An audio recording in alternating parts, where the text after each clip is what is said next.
राज्य राजधानी धारणा मार्गरे राज्यर पाखापाखि 500 रु ऊर्ध्व कॉलेज अध्यापक एवं अध्यापिका माने सेमानंकर दाबी बा मौलिक आवश्यकता को पूरण करने लक्ष्य एवं उद्देश्य नहीं आसी आंदोलन बा धारणा आज 7 दिन रे पहुंची बेले आपण माने देखुचंती मो पछपटर दृश्य किभली भावे अनेक निजर परिवार वर्ग को छाड़ी राज्यर प्राकृतिक बन्या विपर्यय समय एठी आसी एकजुट होती एवं सरकार पाखरे पिलांक भली अली करुचंती जे आमर मौलिक आवश्यकता पूरण करा जाऊ। एही परिप्रेक्षी रे जने अध्यापिका महोदय मो सहित अछंती आलोचना करिबा जे सेमानंकर आवश्यकता सरकार लगी कौन गुरुत्वपूर्ण नुहे कि जदि गुरुत्वपूर्ण ताले आंदोलन को कहीं 7 दिन बीतला कौन संतोषजनक समाधान बाट आसी पारना।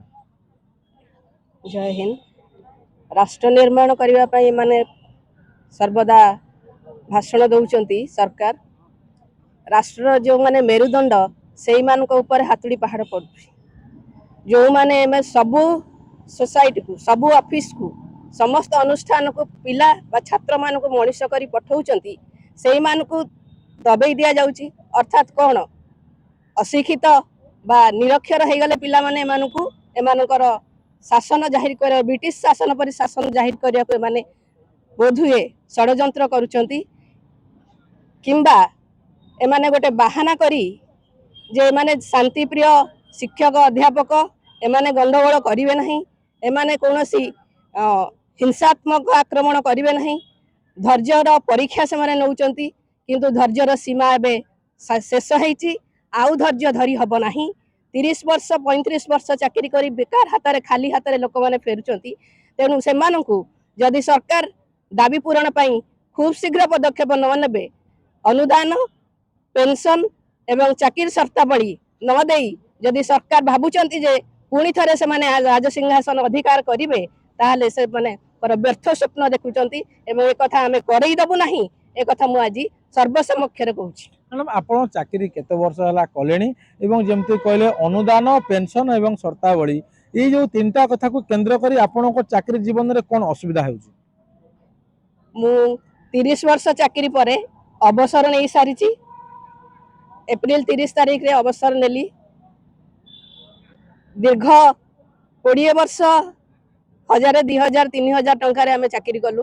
तापर गोटे ब्लॉक ग्रांट गोटे आळ पुरई देले सरकार एवं तांकर अधिकारी माने। तापरे घोषाड़ी घोषाड़ी हेई जेतबेले हमें टिके दरमा पाइला भलिया लागिला सेतळको हमें अवसर नबाकु जाउछु। बहुत संख्या रे अवसर नेई गलेनी। ता भितरु केही दुखरे मृत्यु भी वरण कलेनी। आउ किछि अवसर रो बाट मुहरे बसिचंती।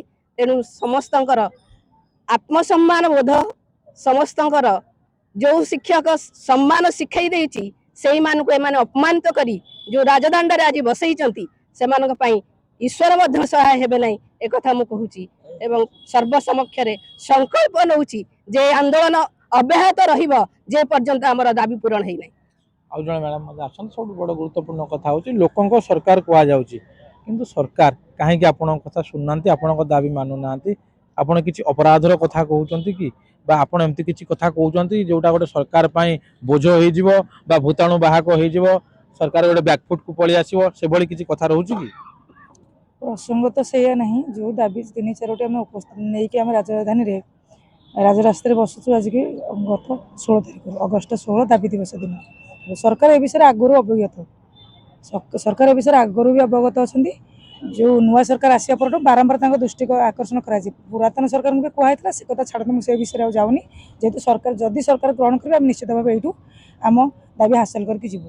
तो सी जो दाबी 4टी अच्छे से मुख्य दाबी ता भर 2टी दाबी अत्यंत संकटापन्न अवस्था अच्छी जो मैंने 30 वर्ष धरी अनुदान पाऊना से विद्यालय अवस्था अति शोचनीय से विद्यालय भी छात्र छात्री पाठ पढ़े भी ओडिशार छात्र छात्री से कौन प्रकार मौलिक सुविधा सुजोग मिलूनी एपटे पोशाक पत्र आमर साइकेल मध्याह्न भोजन आमर बहीपत्र तेणु ये जो बही ये सब 4टी जिन सबू स्कूल को सब विद्यालय को दि जाता आमर 194 विद्यालय को यहाँ दि जाऊना जहाँफल आमको स्कूल बंचा कष्ट आम निजे तो जहाँ परिश्रम करके बिना पारिश्रमिक 30 वर्ष 20 वर्ष 25 वर्ष ये भाव विद्यालय कार्यरत किंतु से पिला मौलिक सुविधा मिलूनी এটা প্রথম ଆପଣ ଭାବନ୍ତୁ ଏଇଟା ଯଥାର୍ଥ ନା ନାହିଁ?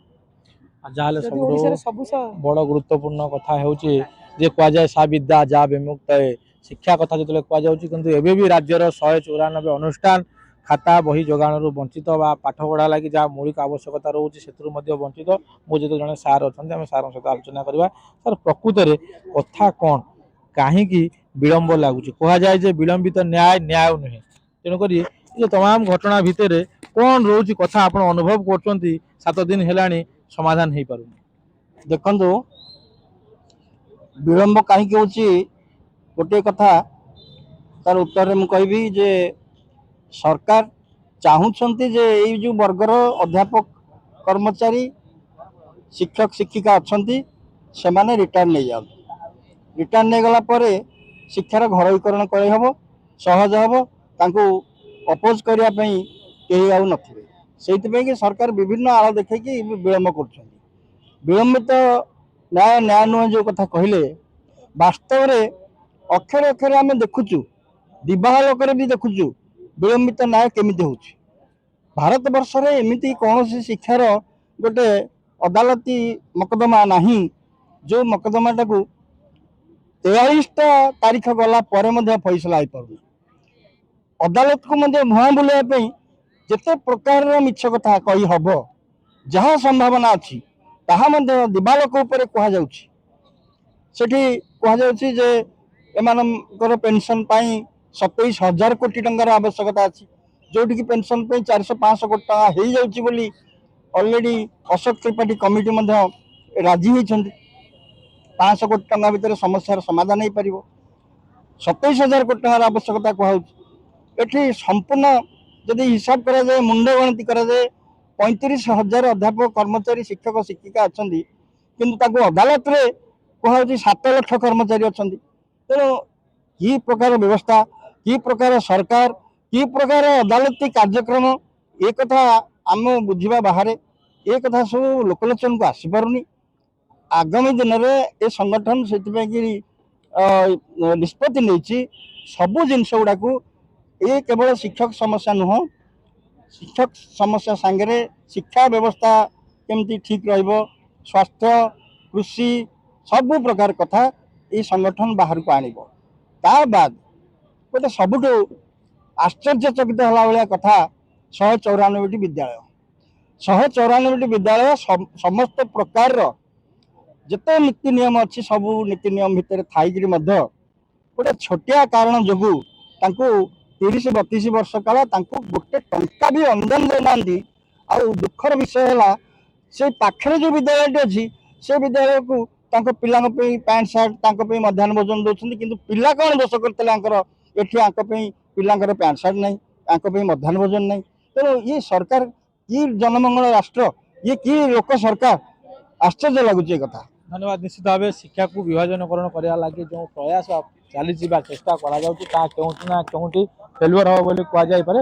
କିନ୍ତୁ ସାର୍, କଥା ଉଠୁଛି ଯେଉଁମାନେ ଆଜି ବ୍ୟବସ୍ଥା ଭିତରେ ଅଛନ୍ତି ସେମାନେ ତ ଆଜ୍ଞା ପାଠ ପଢ଼ିଛନ୍ତି ନା, ସେ ମନ୍ତ୍ରୀ ହୁଅନ୍ତୁ, ସଚିବ ହୁଅନ୍ତୁ, ରାଜ୍ୟ ଶାସନ ଭାର ଦାୟିତ୍ୱ ନିଅନ୍ତୁ କିମ୍ବା ତଥା ତମାମ କଥା ବୁଝୁଥିବା ବଡ଼ ପଣ୍ଡା ମାନେ ହୁଅନ୍ତୁ, କିନ୍ତୁ ଏଇ ଯେଉଁ ଆପଣମାନଙ୍କ କଥାକୁ ବା ଦାବିକୁ ସେମାନେ କାହିଁକି ହୃଦୟଙ୍ଗମ କରୁନାହାନ୍ତି ଏବଂ କାଗଜ କଲମର ଦାମ ପେଞ୍ଚ ଭିତରେ କାହିଁକି ଆପଣମାନଙ୍କୁ ଅବହେଳିତ କରାଯାଉଛି?